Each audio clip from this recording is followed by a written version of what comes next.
First of all, if you made it to the Light Center page, good work. I imagine that you used this specific code to sign up. If you have students around you who were not able to sign up, maybe give them quick access to this code. Make sure that they're signing up under courses and not groups. And then let me take you through a quick navigation of this page.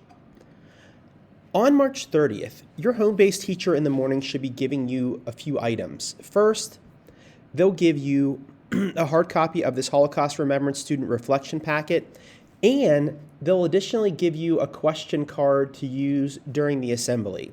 So I'm in the Light Center page. I clicked on March 30th, Holocaust Remembrance Day for 8th grade. Now I'm in the Start Here folder. And you can actually watch this video in the folder if you need to review it for any reason. So again, video directions, just going along with the hard copy directions. If you don't have a hard copy of the Holocaust packet that we're using for the day, feel free to see me, Mr. Shaw, in 122. I'll have a few extras on hand.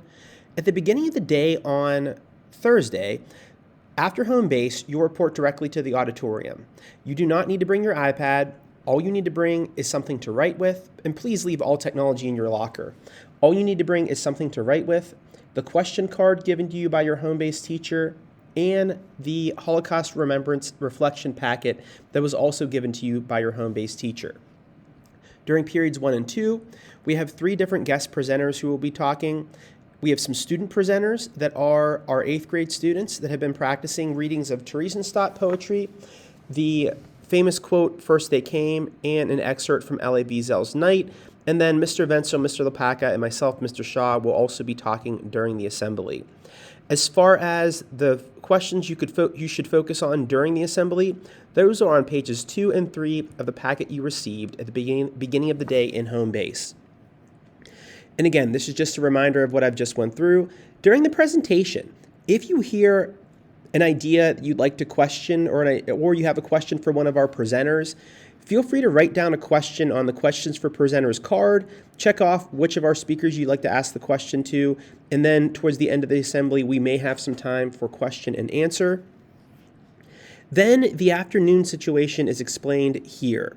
You'll focus on, during periods 4 and 5, pages 4 and 5 of your packet, moving through this page's Light Center resources. And again, all of this is explained below. And then sometime after March 30th, likely after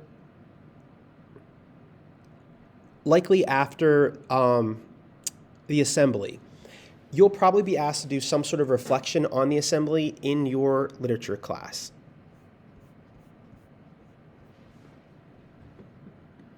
Now, if we go back to the main page, or at least the Start Here page, you can see this packet. There's a digital copy if you happen to misplace your hard copy.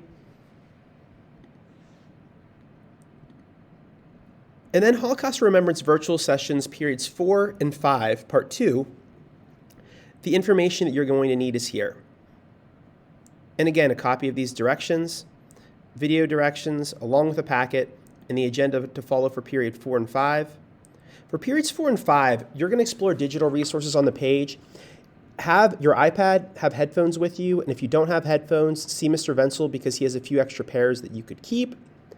You'll move through the Holocaust resources within the Light Center page on Schoology, like I was saying, and then you'll record some ideas as you go in the Holocaust Remembrance Student Reflection Packet on pages 4 and 5. As far as the resources that you could interact with, there are a lot of them. Some of these are videos, some of these are slideshows, some of these are instances of some aspect of nonfiction that's a reflection of the time of the Holocaust. But the idea would be, during those 2 hours, or around those 2 hours, you're going to move through as many of these experiences as you have the time for. You might get to 1, you might get to 6 or 7 of them, you might only get to 2 or 3 of them. But as you go, in the specific packet that you have with you and that you'll bring with you throughout every aspect of the day today, you'll have a chance to answer some of the reflection questions.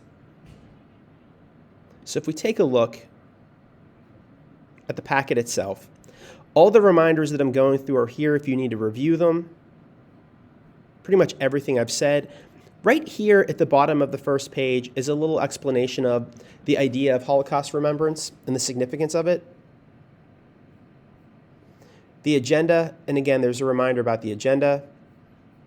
Pages 3 and 4 in the packet you'll fill out during the assembly. I'm sorry, 2 and 3.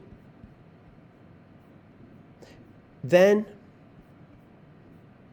4 and 5 you'll focus on as you're moving around to different experiences. Really not a lot you have to worry about outside of recording some ideas as you go.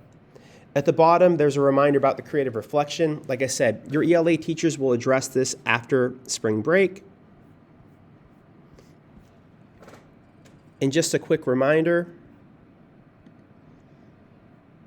you can pick these in any order.